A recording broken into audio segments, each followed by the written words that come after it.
Hello everyone, so আজকে আমি বানাবো হচ্ছে ক্র্যাব, স্পাইসি ক্র্যাব। তো আজকে আমি কাঁকড়া রান্না করব। সো আমি খুবই এক্সাইটেড, কারণ আমি এর আগে সবসময় নর্মালি বাইরে থেকে কেটে নিয়ে আসতো বা লাইক ফ্রোজেন টাইপের যে ক্র্যাবগুলো হয় সেগুলো রান্না করতাম। বাট আজকে আমি একদম ক্র্যাব নিয়ে আসছি বাজার থেকে, মানে আমি আনি নেই, আমার বাবা এনেছে। ফার্স্ট টাইম এভাবে করে ক্র্যাবগুলোকে ক্লিন করব। সো দেখে মনে হবে না যে আমি ফার্স্ট টাইম করতেছি, বাট আমি ইউটিউব দেখে একদম প্রো হয়ে গেছি। তো আমার কাছে মনে হয় যে সিজারটা ইউজ করে ভালো, আপনারা ট্রাই করবেন যে কেচি ব্যবহার করতে। তো পিছনে কাঁকড়া যে পিছনে সাইডটা আছে সেটাকে কেটে নিলে আমার যে যে খোসাটা হয় এটা ছাড়াতে আমার কাছে ইজি মনে হয়েছে। তো এভাবেই সবাইকে দেখেছি, আমি এভাবেই কেটেছি। তো এইটা হচ্ছে মেয়ে কাঁকড়া। তো তারপর এখানে যে ইয়েলো যে জেলি টাইপের আছে, এগুলো নাকি অনেকে রান্নার সময় ইউজ করে ফর এটাতে দিলে নাকি টেস্ট আরও ভালো হয় তরকারির বা মাছের, কাঁকড়ার। বাট আমি এটাকে অ্যাভয়েড করলাম। তো এখানে এগুলো হচ্ছে ময়লা জিনিস, এগুলাকে ফেলে দিতে হবে। এগুলো হচ্ছে ফুসফুস কাঁকড়ার, যতটুকু আমি ইউটিউবে দেখেছি। তো এগুলাকে ক্লিন করে ফেলতে হবে। জাস্ট মাছের পার্টটা রাখবেন, আর কিছুই না। আর বাকি সবগুলোকে ক্লিন করে ফেলবেন। আর হচ্ছে এই যে আমি পাগুলো রেখেছি। আমি আগে এটাকে ভালো করে ক্লিন করে নিতেছি সাইড দিয়ে, যত মানে এক্সট্রা পাওয়া যায়।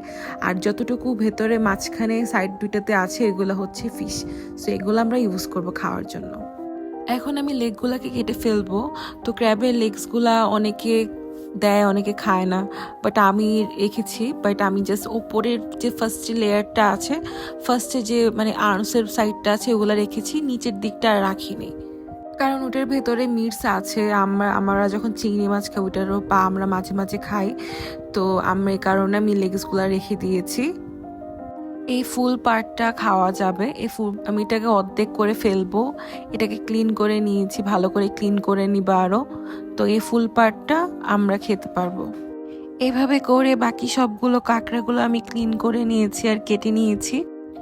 একবার কাটাকাটির পরে আপনারা ট্রাই করবেন যে কাঁকড়াটাকে ভালো করে ধুয়ে তারপরে কাটাকাটি করতে।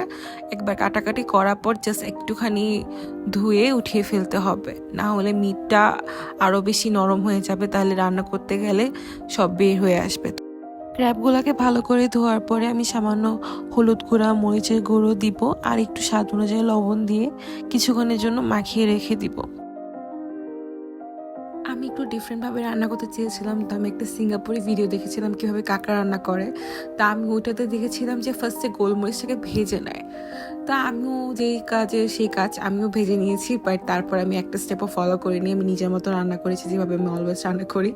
তো ফার্স্টে আমি গোলমরিচটাকে ভালো করে একটু গরম করে নিয়েছি। গরম করে পরে আমি তেল অ্যাড করা শুরু করে দিয়েছি। তারপর তেলটা গরম হওয়ার পরে আমি পেঁয়াজ কুচি দিয়ে দিব। পেঁয়াজ কুচিগুলো মিহি করে কাটার চেষ্টা করেছি। তারপর আমি 3-4টা রসুনের কোয়া দিয়ে দিব। তারপর আমি আদা বাটা আর রসুন বাটা দিয়ে দিচ্ছি। তারপর আমি কিছুটা মরিচ কুচি অ্যাড করে দিব।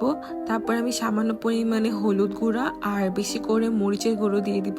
আপনারা যদি ঝালটা কম খেতে চান তাহলে মরিচের গুঁড়োটা একটু কম করে দিবেন। তারপর কিছুটা গরম মশলা দিয়ে এটাকে ভালো করে কষিয়ে নিব। কষিয়ে যাওয়ার পরে যখন তেলটি একটু উপর দিয়ে উঠে আসবে তখন আমি ক্র্যাবগুলোকে আস্তে আস্তে করে অ্যাড করে দিব। তারপর আমি ক্র্যাবটাকে ভালো করে একটু কষিয়ে নিব। কষিয়ে নেওয়ার পর যাতে একটু হালকা ভাজা ভাজা হয়, তারপর আমি পানি অ্যাড করে দিব। পানি অ্যাড করার পরে আমি ভালো করে এটাকে বয়েল করে নিব 3-4টা বলক আসা পর্যন্ত, পানিটা যাতে শুকিয়ে আসে এবং মাছগুলো যাতে সিদ্ধ হয়ে আসে। তারপর আমি 2 টেবিল চামচ সয়া সস, 2 টেবিল চামচ ওয়েস্টার সস, 2 টেবিল চামচ ম্যাগি সস, 2 টেবিল চামচ ফিশ সস দিয়ে ভালো করে এটাকে একটু কষিয়ে রান্না করে নিব। তারপর আমি 2 টেবিল চামচের মতো মিল্ক পাউডার দিয়ে দেবো। এটার কারণে গ্রেভিটা আরও ঠিক হবে আর খেতে আলাদা একটা স্বাদ আসে।